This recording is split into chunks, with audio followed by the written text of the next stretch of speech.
What was really remarkable was the relation we established during our trip with the people. People were really helping us so much, and that was crazy. We knew them by so little time, and wherever we'd go, people would reach out and give us water bottles, or they would also. Some people were also really doing or offering bigger help, like a man who's in a bike shop who would help me to send a bike to Georgia. We would like run through the really crowded Istanbul just to reach the post office, and that was even in the time where he had absolutely no time for us. So that was crazy. Also, we made really good friendships in Istanbul and also in Samsun.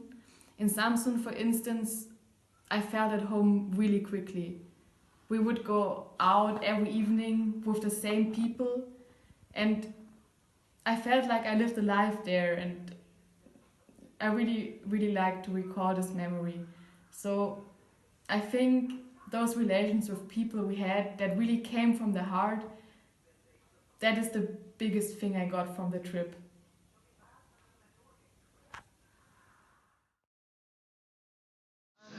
The trip impacted me in a way that now I have a better idea of what I really like to do in the future. Because I learned that I really like to hear people's stories and to go to people, to talk to people. And yeah, so I can imagine right now doing something similar, or maybe becoming an anthropologist or a journalist or something like that. And so the project gave me new ideas, and once we got to know a person in Istanbul which said sometimes you realize your dream when you start living there, and that's exactly what happened to me. I didn't really have an idea that this kind of reality could exist, to travel and to travel around, to meet people, and but to be productive at the same time. And by living this reality, I learned what it is that I really want. So it impacted me in that way, but it also impacted me in another way, that I got more self-confident while being on the trip, and because overcoming those challenges which I talked about earlier made me become a stronger person, and I left Turkey with a stronger feeling of self-confidence. So it was definitely worth it for me to, yeah. Spirit. Well, I think the value our project represents the most is international intercultural understanding. By talking to people, hearing their stories, hearing their perspective on life, and also making friendships with the people, we get close to them, and so we can have more empathy, and also by spreading those stories. And I think that is really what UWC stands for, to get to know people from different cultures, to have empathy and increase understanding.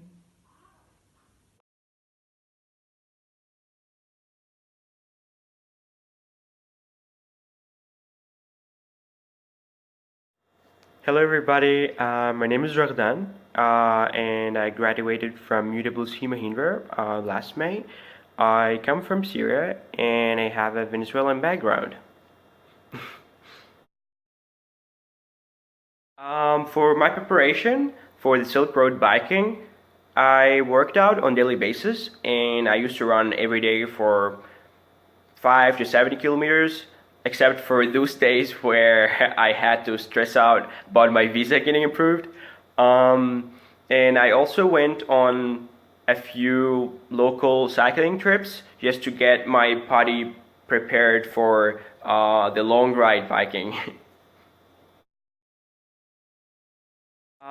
One of the main reasons why I wanted to join the Silk Road biking project is first, I always want to understand what is the Middle East and Central Asia, especially that there is very little about this region specifically on the media? And if so, it's a very distorted version of what is the actual reality in these countries. So for me, exploring this region through my own eyes and by meeting the locals and interacting with them is what I consider an authentic learning experience, especially when the whole journey itself is done on a bicycle, one of the most sustainable means of transport in the whole world.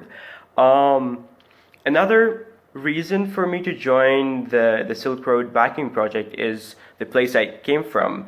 I mean, Syrian and traveling, they are really hard to go together. I mean, embassies of many countries and travel agencies, they hardly understand that a Syrian can just travel and go on adventures like any other person on earth. Therefore, making visa procedures for us really hard to obtain and kind of keep up with. So for me personally, going on such journey, I wanted to break this image and also challenge the concept of borders. During my 18 days of cycling on a bike in Azerbaijan and Iran, I lived one of the most learning experiences that I've ever had in my whole life so far. Yet there were few, let's say, several challenges that I faced. But to be honest, my whole experience would not be complete without. First, the physical challenge. Duh.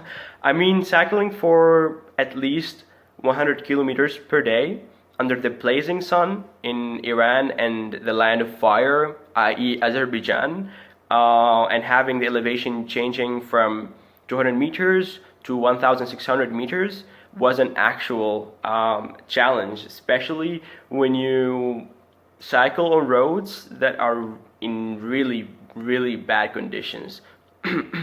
Azerbaijan. In addition to that, despite my humble Turkish vocab and as well as the similarities between Persian and Arabic, which was in fact a great advantage for us, sometimes the language barrier itself would be a challenge for us to fully understand the surroundings as well as people's stories sometimes. And one thing that sometimes, personally speaking, made me feel uncomfortable was identity. Identifying myself fully, especially in Azerbaijan, for instance, where they would throw at me these Turkish Erdogan-backed propagandas as soon as they learn that I'm Syrian, was a bit exhausting. And trust me, when you just cycle for 60 kilometers and want to have your just 10 minutes break, arguing with someone about the Syrian-Turkish relations is the last thing you want to do. So sometimes I would identify myself as Venezuelan solely to avoid these specific encounters, especially knowing for a fact that some people can take the political discussion very serious and it can be risky and dangerous. This experience has taught me a lot about the countries on the Silk Road as well as myself. And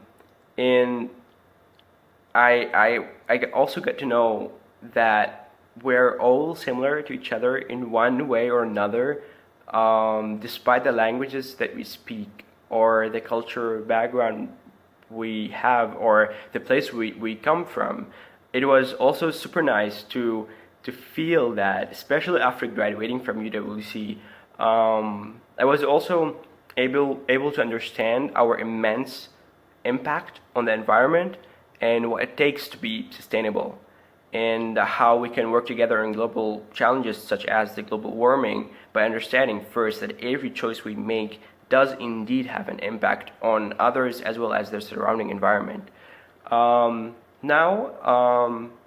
I honestly feel super uncomfortable sitting in a car and traveling normally.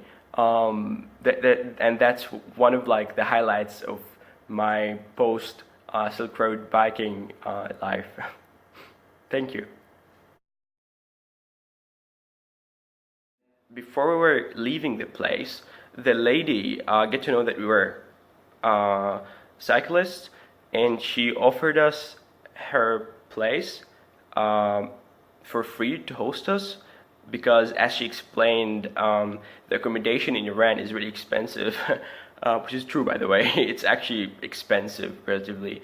I remember every time I would be laying down on the ground just for a really quick break, um, and some random people would approach us and offering us some help, check on us, sometimes with water, sometimes with watermelon, and they would invite us over for tea. Um, and for my last 2 days in Iran, um, we were hosted by wonderful newly married couple in Tehran. They were super sweet and nice, and they supported us and were very fond of our project. From my experience, I learned that no matter how excited you are, how resilient you are, it's these people with the kindest souls who make your whole journey unforgettable and possible.